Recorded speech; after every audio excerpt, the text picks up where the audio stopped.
আল্লাহ নবী বলছেন কেউ যদি একদিন সিয়াম থাকে তাহলে তাকে জাহান্নাম থেকে 70 বছরের পর দূরে সরিয়ে দেওয়া হবে। ও নেকি পেল না জাহান্নাম থেকে সরে গেল? দুই, আল্লাহ রাসূল বলছেন কেউ যদি একদিন সিয়াম থাকে আল্লাহকে সন্তুষ্ট করার জন্য তাহলে জাহান্নামকে তার থেকে 100 বছরের পর দূরে সরিয়ে দেওয়া হবে। ও নেকি পেল না জাহান্নাম সরে গেল? তিন, কেউ যদি আল্লাহকে সন্তুষ্ট করার জন্য একদিন সিয়াম থাকে তাহলে তার মাঝে আর জাহান্নামের মাঝে একটি গর্ত খনন করা হবে, যেটা হবে 500 বছরের ব্যবধান। অর্থাৎ কেউ যদি আল্লাহকে সন্তুষ্ট করার জন্য একদিন সিয়াম থাকে তাহলে দুইজনের মাঝে, জাহান্নামের মাঝে আর ব্যক্তির মাঝে ব্যবধান হবে 500 বছরের পথ। দাজ্জাল বলছে পৃথিবীবাসীর কাকে মেনে নেওয়া উচিত? মুহাম্মদ সাল্লাল্লাহু আলাইহি সাল্লামকে। মেনে নিব কিভাবে?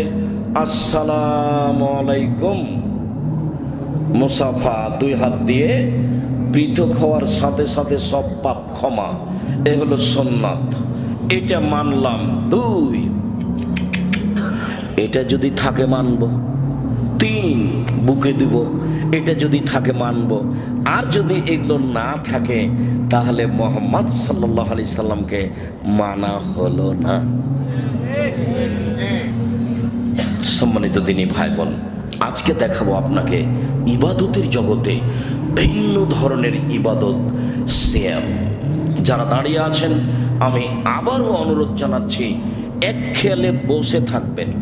আমি আপনাকে লম্বা সময় কথা শোনাবো না ইনশাআল্লাহ, অল্প সময়ের মধ্যে আপনাকে আমি শোনাতে চাচ্ছি। সিয়াম মানে হলো বিরত থাকা। শরীয়তের পরিভাষায় খাওয়া ও পান করা, স্ত্রী মিলন, যাবতীয় অপছন্দ কথা ও কর্ম থেকে বিরত থাকার নাম সিয়াম। ইবাদতের জগতে সবচেয়ে ভিন্ন ধরনের ইবাদত সিয়াম। একদা ওমামা বাহেলি রাদিয়াল্লাহু তাআলা আনহু বললেন, আল্লাহর নবী, মুরনি বি আমালিন, একটা আমলের কথা বলেন তো আল্লাহর নবী, যাতে আমি জান্নাতে চলে যাব। তখন আল্লাহ রাসূল বলছেন, ওমামা আলাইকা বিসম ফাইন্নাহু লা মিসলা লাহু, তুমি সিয়াম পালন করো। ইবাদতের জগতে সিয়ামের মতো কোনো ইবাদত নেই। এটা হলো সিয়াম, এটা হলো সালাত। সালাত সিয়ামের মতো জি না। এটা হলো সিয়াম, এটা হলো হজ, হজ সিয়ামের মতো জি না। আল্লাহ নবী না করে দিয়েছেন। ইবাদতের জগতে সিয়ামের মতো কোনো ইবাদত নেই। এটা হলো কোরআন তেলাওয়াত, এটা হলো সিয়াম। কোরআন তেলাওয়াত সিয়ামের মতো জি না। ওমামা বাহেলি রাদিয়াল্লাহু তাআলা আনহু বলেন, আমি একদা আল্লাহর নবীকে বললাম, আল্লাহর নবী, মুরনি বি আমালিন, একটা আমলের কথা বলেন তো আল্লাহর নবী, যাতে আমি জান্নাতে চলে যাব। তখন আল্লাহ রাসূল বলছেন, ও মামা আলাইকা বিসম সম ফাইনাল্লাহ রিদলাহু, তুমি সিয়াম পালন করো। ইবাদতের জগতে সিয়ামের সমপর্যায়ের কোনো ইবাদত নেই। এটা হলো সিয়াম, এটা হলো সালাত। সালাত এমন একটি ইবাদত যার উপরে নির্ভর করে অন্যান্য ইবাদত। সালাত আছে তো বাকি ইবাদত আছে, সালাত নেই তো বাকি ইবাদত নেই, সিয়ামও নেই। এবার যদি বলি যে সালাত সিয়ামের সমপর্যায়, জি না। যদি বলি হজ, হজ মানে আল্লাহ নবী বলছেন যারা হজ কবুল হয়ে গেছে, সে হয়ে গেছে সেই দিনের মতো যেদিন তার মা তাকে জন্ম দিয়েছে, নিষ্পাপ হয়ে গেছে।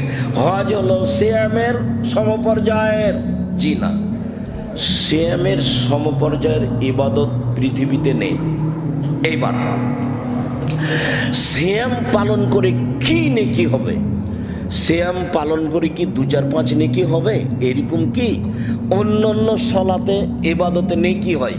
আল্লাহ রাসূল বলছেন, শোনো, কেউ যদি সুন্দর করে ওযু করে 2 রাকাত সালাত আদায় করে তাহলে তার অতীতের সব পাপ ক্ষমা।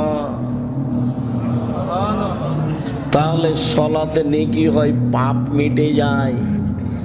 আল্লাহ নবী বলছেন, শোনো, মানুষের আচরণ যদি ভালো হয় তাহলে তার নেকি নেকির পাল্লায় সবচেয়ে ভারী নেকি, তার মানে কি পাওয়া যায়। কেউ যদি এতে যায়, জানাজায় যায়, যদি জানাজা পর্যন্ত থাকে তাহলে 1 কেরাত নেকি, মাটি দেওয়া পর্যন্ত থাকলে 2 কেরাত নেকি, 1 কেরাত